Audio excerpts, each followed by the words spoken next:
Hello everyone, welcome back to my channel Learn with Sunil. Today we are going to see second part of the story of tea. How did this magical beverage get its name? The Chinese character Tu was first used in early inscriptions to describe tea, but later a new character Cha was developed to refer specialty to tea. The word cha is now sometimes used in English to refer to China tea. And as we all know, it is very close to the Hindi word chai, which is used all over India to refer to tea. Inscription: words carved on stone, Shila Lake. Character: Akshar. या जादुई पेयाला त्याचे हे नाव कसे पडले असावे?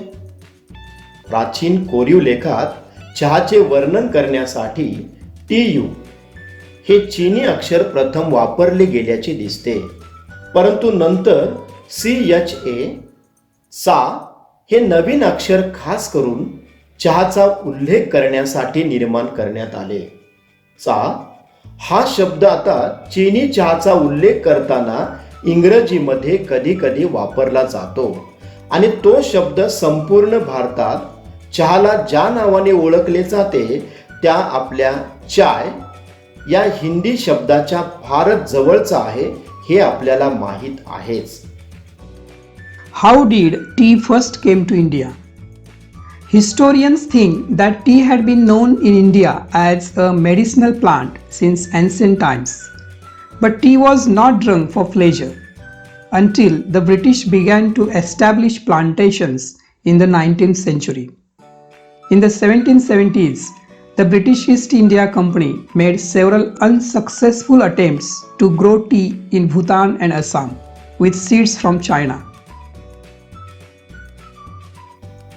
चहा भारतात प्रथम कसा आला?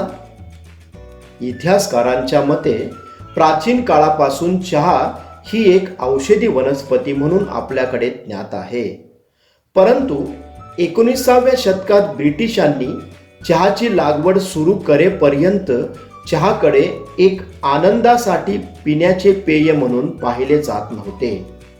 ब्रिटिश ईस्ट इंडिया कंपनीने 1770च्या दशकात चीनमधून बिया आणून भूतान आणि आसाममध्ये चहाची लागवड करण्याचे अनेक अयशस्वी प्रयत्न केले. Although these attempts failed, the botanist Robert Bruce in 1823 discovered tea plants growing wild in the upper Brahmaputra valley. In May 1838, the first Indian tea from Assam was sent to England for public sale. Since then, India has gone on to become one of the leading producers of tea in the world. Botanist, a person who studies plants, Vanaspati Shastrajna. हे प्रयत्न जरी अयशस्वी ठरले असले तरी ब्रह्मपुत्रेच्या खोऱ्यातील उंच ठिकाणी चहाची झाडे अफाट वाढतात असा वनस्पती शास्त्रज्ञ रॉबर्ट ब्रस यांनी 1823 मध्ये शोध लावला. 1838 सालच्या मे महिन्यामध्ये पहिला भारतीय चहा आसाममधून इंग्लंडला विक्रीसाठी पाठवण्यात आला. तेव्हापासून जगातील आघाडीच्या चहा उत्पादकांमध्ये भारताने स्थान प्राप्त केलेले आहे. Tea lovers claim that tea may be able to reduce the risk of cancer, control blood sugar, fight viruses in our body, and actually help us live longer. Our body produces chemicals called free radicals. They can damage our body and our health. Tea contains antioxidants called flavonoids.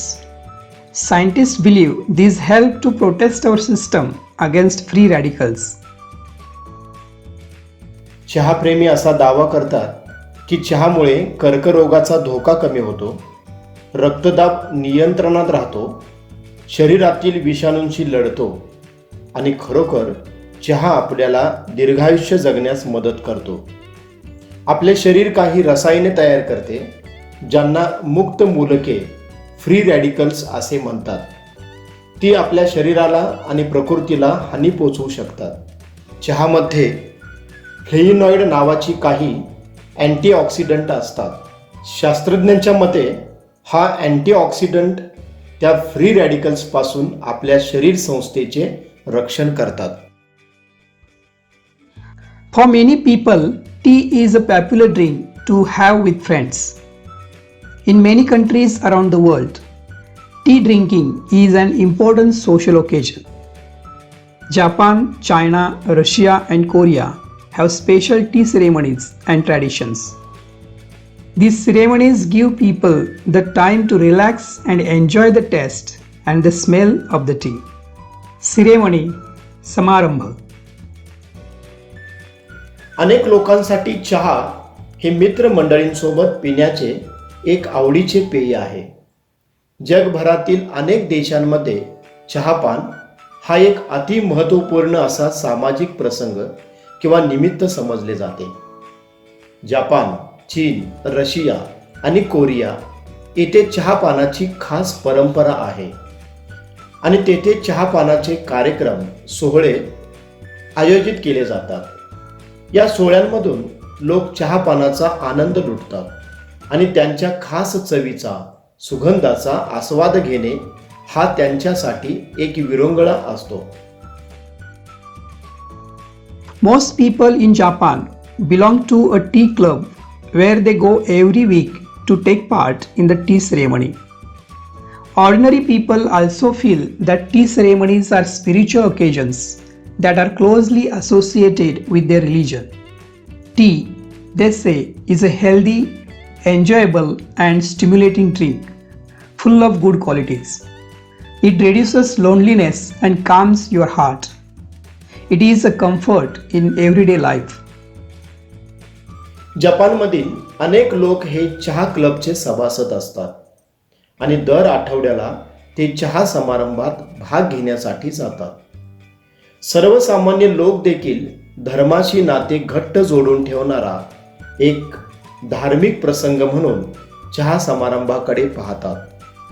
कोणीतरी म्हटल्याप्रमाणे चहा हे एक अनेक उत्तम गुणांनी परिपूर्ण असे आरोग्यपूर्ण, मनोरंजक आणि उत्तेजक पेय आहे.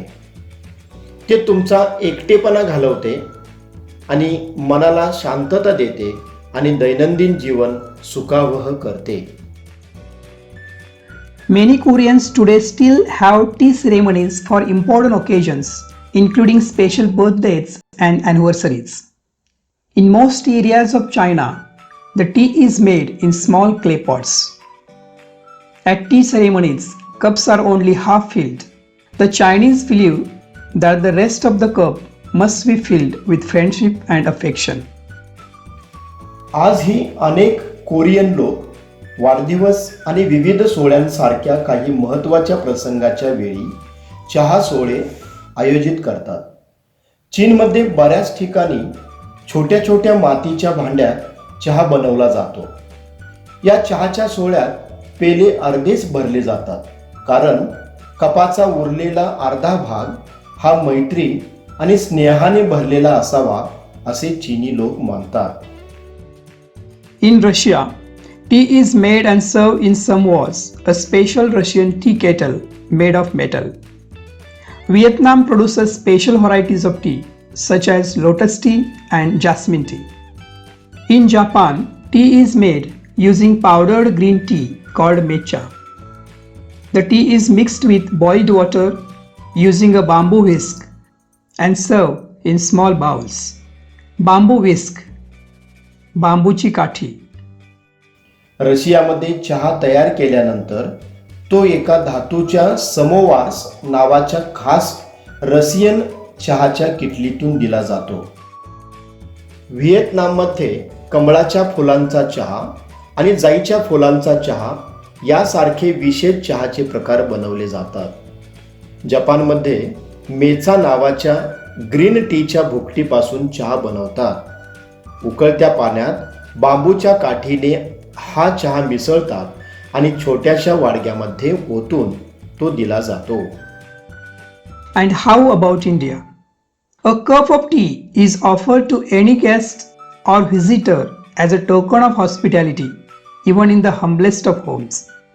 Most Indians like their tea hot, with a good deal of milk and sugar in it. Token means sign, khun. Hospitality means friendly welcome and entertainment of guests. पाहुणचार, आदरातिथ्य. आणि भारतामध्ये अगदी साध्याशा घरात सुद्धा कोणत्याही पाहुण्याचे किंवा ओळखीच्या व्यक्तीचे कपभर चहा देऊन आदरातिथ्य केले जाते. बऱ्याचशा भारतीयांना भरपूर दूध आणि साखर घातलेला वापाळता गरम चहा प्यायला आवडतो. In rainy season, it is brewed with ginger to give it additional medicinal properties. Others add spices like cardamom, clove, or mace to add to its taste and flavor. Tea is a must after a plate of spicy snacks, especially in the morning and evenings. Cardamom, welchi. Clove, lavang. Mace, जायपत्री.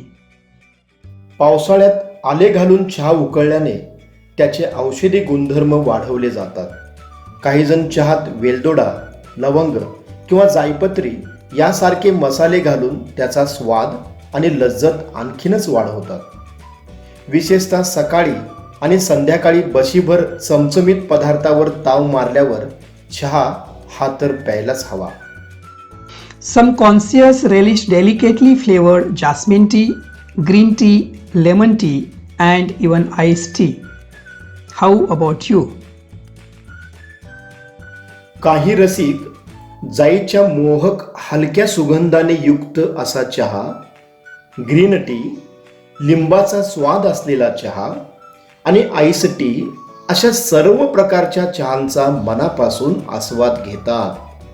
तेव्हा तुम्हाला कसा चहा आवडतो? म्हणजे कोणत्या प्रकारचा चहा आवडतो?